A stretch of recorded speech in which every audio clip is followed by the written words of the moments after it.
नमो गणिसा, आप सभी का बहुत बहुत स्वागत है मेरे चैनल पे।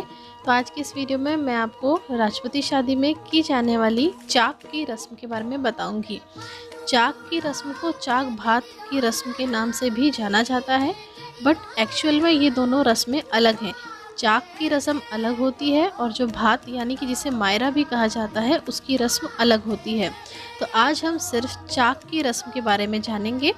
मायरे यानी कि भात की रस्म के बारे में मैं आपको अपनी आने वाली वीडियोस में ज़रूर बताऊंगी। तो चलिए शुरू करते हैं।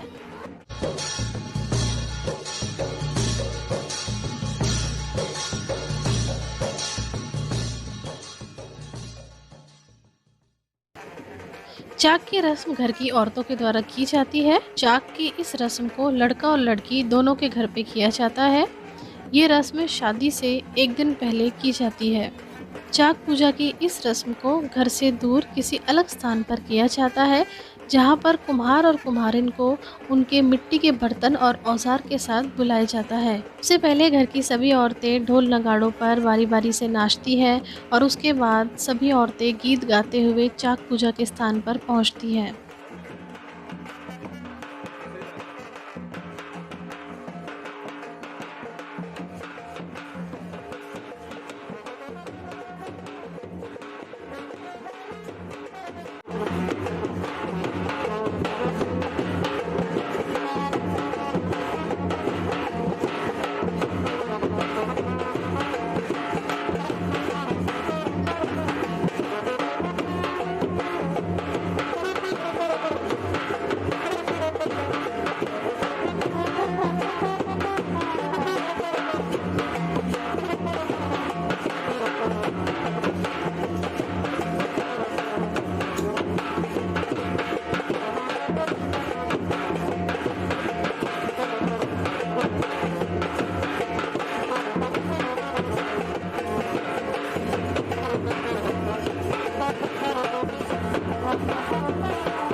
चाक पूजा के स्थान पर पहुंचने के बाद सबसे पहले कुम्हार और कुम्हारिन के द्वारा लाई गए मिट्टी के बर्तन और उनके औजार की पूजा की जाती है।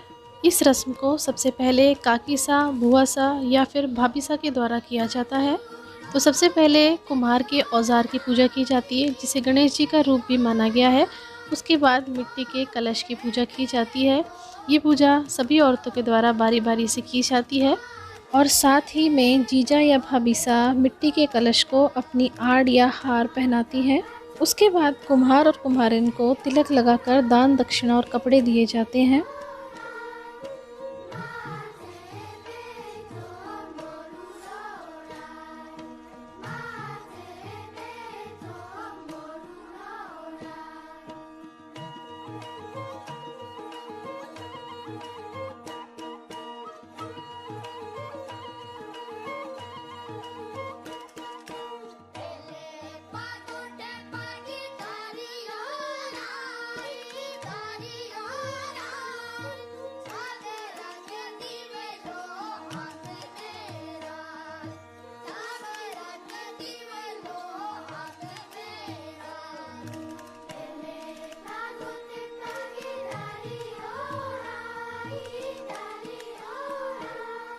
पूजा करने के बाद सभी औरतें ढोल नगाड़ों पर नाचती गाती हैं।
उसके बाद तिलक लगाए गए कलशों को 5 या 7 सुहागन औरतों को जोड़े में ये कलश दिए जाते हैं, जिन्हें उन्हें घर तक ले जाना होता है।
उसके बाद घर के द्वार पर पहुंचने के बाद सभी महिलाओं को बारी बारी से तिलक लगाया जाता है।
उसके बाद द्वार पर घर के जवाईसा के द्वारा ये कलश उतारे जाते हैं, जिसमें सबसे पहले जवाईसा को तिलक लगाया जाता है। उसके बाद इन कलशों को पूजा के स्थान पर ले जाकर रख दिया जाता है।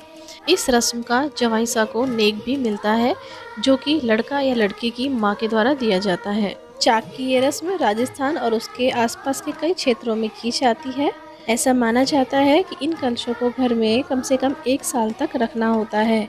ऐसा करना शुभ माना जाता है। आज भी कुछ जगहों पर इस रस्म को उसी पारंपरिक तरीके से किया जाता है, पर हो सकता है कुछ जगहों पर इस रस्म को कुछ अलग तरीके से किया जाता हो या फिर ना ही किया जाता हो। तो आई होप आपको वीडियो अच्छी लगी होगी। अगर आपको वीडियो अच्छी लगी तो प्लीज़ इसे अपनी फ्रेंड फैमिली के साथ ज़रूर शेयर कीजिएगा और मेरे चैनल को सब्सक्राइब करना ना भूलें। मैं मिलती हूँ आपसे अगली नेक्स्ट वीडियो में। तब तक के लिए थैंक यू। खमा गणी।